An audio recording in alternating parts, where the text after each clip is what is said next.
Assalamualaikum warahmatullahi wabarakatuh. Jumpa lagi bersama saya Muhammad Sadiqul Fajri pada mata kuliah pengantar Ekonomi Mikro Islam. Pada sesi hari ini kita akan membahas terkait konsep dasar dalam ekonomi Islam. Beberapa hal yang akan kita diskusikan dalam sesi hari ini. Yang pertama adalah apa perbedaan antara mikro dan makroekonomi itu sendiri. Lalu kita akan berdiskusi terkait definisi ekonomi mikro. Yang ketiga, kita juga akan membahas antara perbedaan ekonomi mikro dalam perspektif Islam dan juga konvensional, dan juga masalah-masalah ekonomi dalam pandangan Islam dan juga konvensional. Lalu kita akan membahas terkait rancang bangun dasar dalam ekonomi Islam.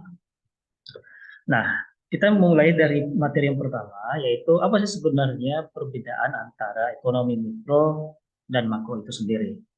Dari asal kata dari asal katanya kita dapat melihat kita mencari definisi mikro itu dan makro itu sendiri.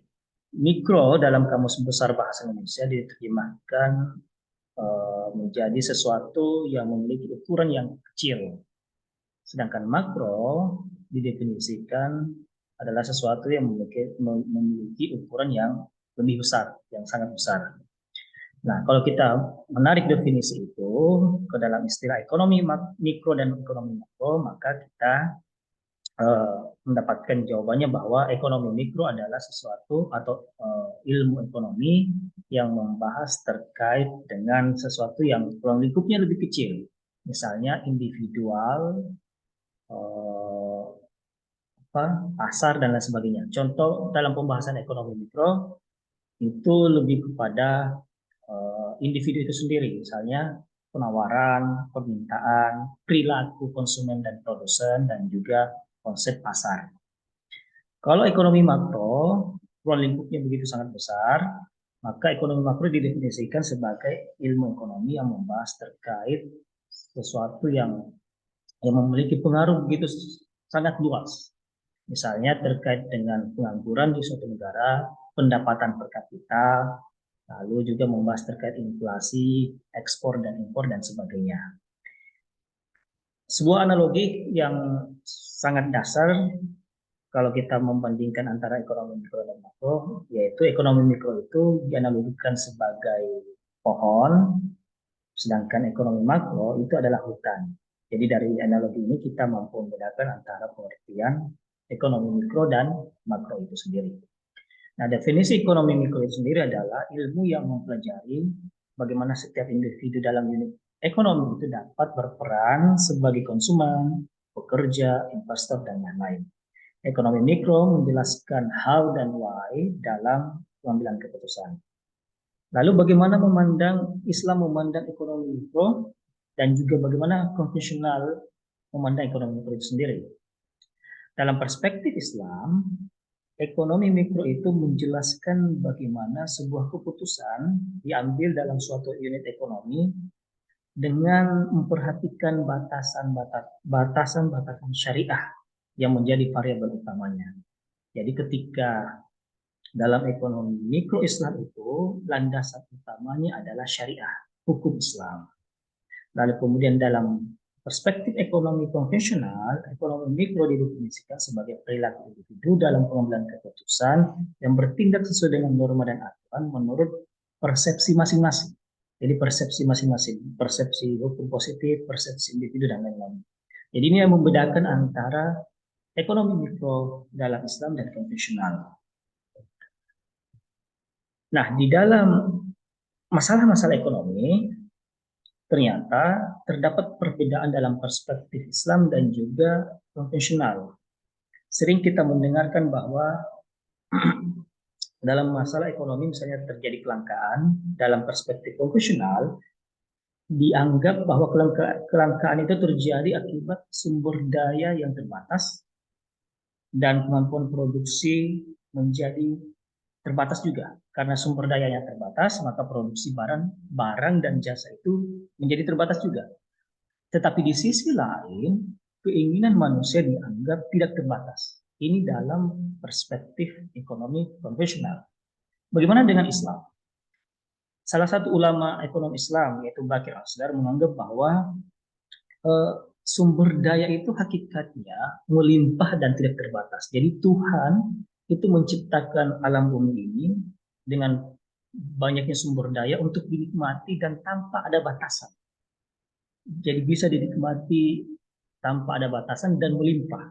Namun yang menjadi masalah kata ulama tadi, kata ulama Bakir Al-Sadar adalah permasalahan utama dari ekonomi adalah terjadinya ketimpangan antara sumber daya yang tidak merata di antara mereka.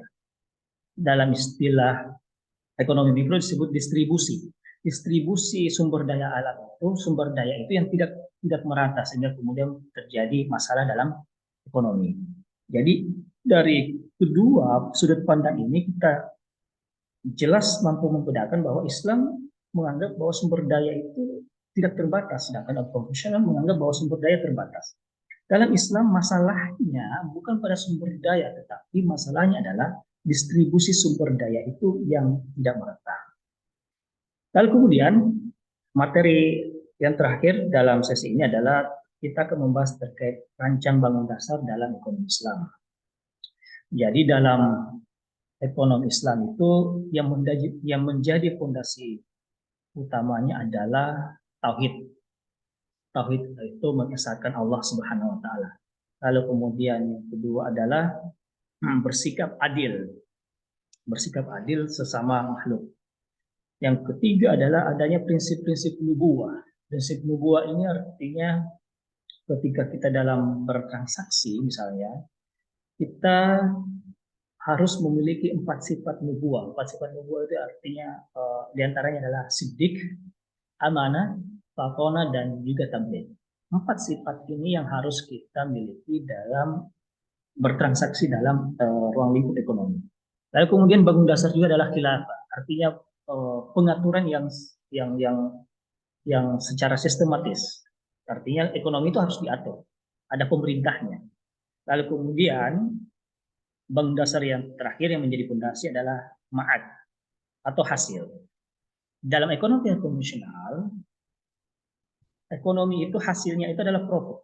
Sedangkan dalam ekonomi Islam tidak memandang bahwa hasil dari ekonomi itu bukan hanya profit, tetapi juga manfaat yang akan didapatkan dalam perspektif dunia maupun juga di akhirat. Ini adalah bangun dasarnya. Kemudian dalam prinsip derivatif dalam rancang bangun dasar ekonomi Islam dikenal dengan multi-type ownership. Jadi dari pandangan ekonomi Islam bahwa kepemilikan itu tidak hanya dimiliki oleh pemerintah, tidak hanya dimiliki oleh individu, tetapi kedua-duanya boleh. Boleh dimiliki oleh pemerintah, boleh juga dimiliki oleh individu. Atau juga dimiliki oleh bersama, atau lebih dari satu orang. Lalu kemudian dalam ekonomi Islam ada prinsip freedom to act. Segalanya boleh dibolehkan bertindak, tetapi dalam freedom to act ini ada batasan. Batasan itulah yang kemudian disebut syariah. Dalam kaidah fikih disebut semuanya boleh dilakukan selama tidak ada dalil yang melarangnya. Lalu kemudian prinsip yang terakhir dalam prinsip derivatif dalam pandangan ekonomi Islam adalah social justice, yaitu keadilan sosial.